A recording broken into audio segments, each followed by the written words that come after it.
Section 8.4.3 Threat Hunting Tools Part 1. Typically, when an attacker breaches an organization, they will try to set up a method to easily gain future access. With this persistence, the attack actions can continue, especially valuable when the goal is data exfiltration. We talked about set persistence in the last section. As a reminder, set persistence is an install method to easily gain future access. In the attack scenario from last section, the attack from Breaches R Us on Nice Peeps Corporation was successful, but most threat actors do not go to all that trouble for just one instance of access to the target. Once they are in, they want to stay in for as long as possible. So they will create some way to maintain a persistent presence on the network. This is generally termed a backdoor, not to be confused with the actual backdoor malware. They might use the malware, but there are many other methods of achieving persistence. Here's a statistic for you.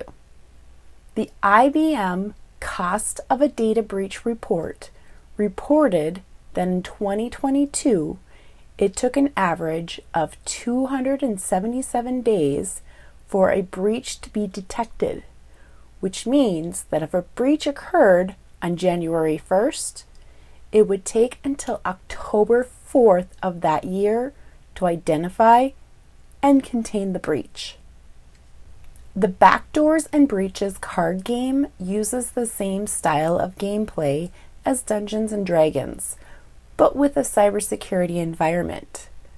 There are some links in the additional resources to find out more, including the online version.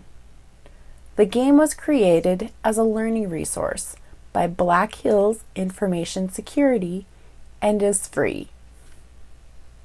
Here is the biggest question when hunting and exploiting threats. If I already got access once, why do I need to worry about doing it again? Well, first of all, the vulnerability you were able to use successfully this time may be patched the next time you try to access that site. However, that just means you must find a whole new vulnerability and exploit it to access the site again. This is not easy to do. The user's credentials you use this time may change for the next time you try to access the site. The users could leave or the passwords could be changed. Some companies have strict policies about how frequently they have employees change passwords. Some are as low as every 6 weeks. Multi-factor authentication is sometimes added to accounts to make it more difficult for a hacker to use someone's credentials as well. An active exploit has a better chance of being detected than an installed backdoor. When that exploit is detected, the site will try to patch it as soon as possible.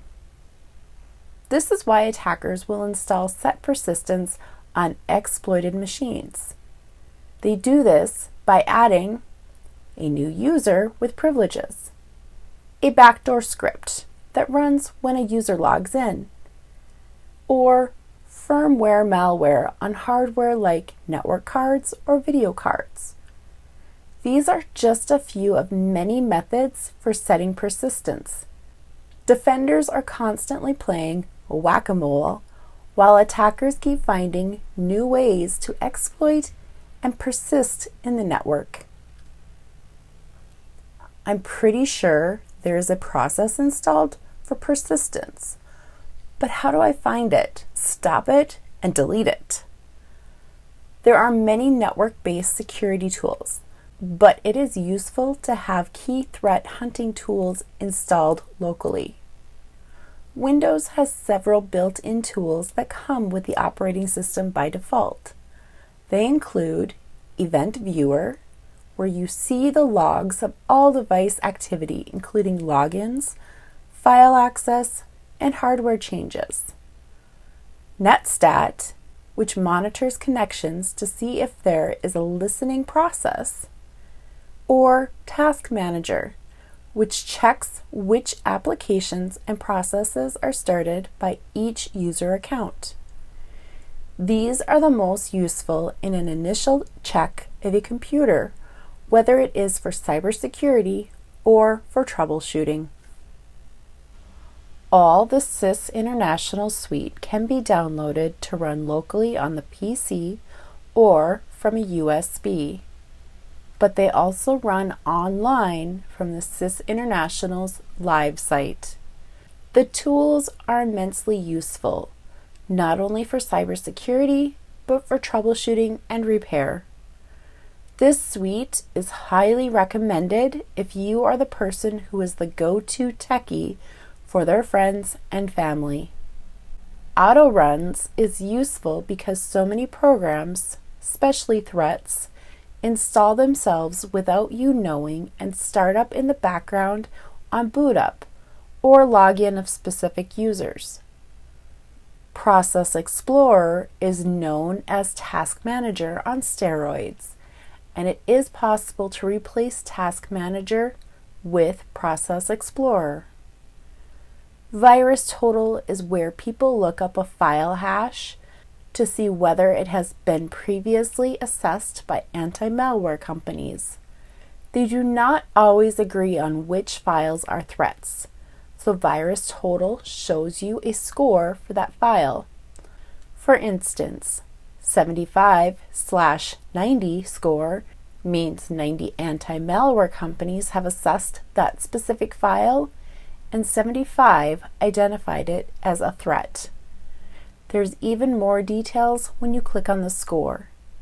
Note that VirusTotal is a standalone website owned by Google, but it is bundled into several SYS internal tools.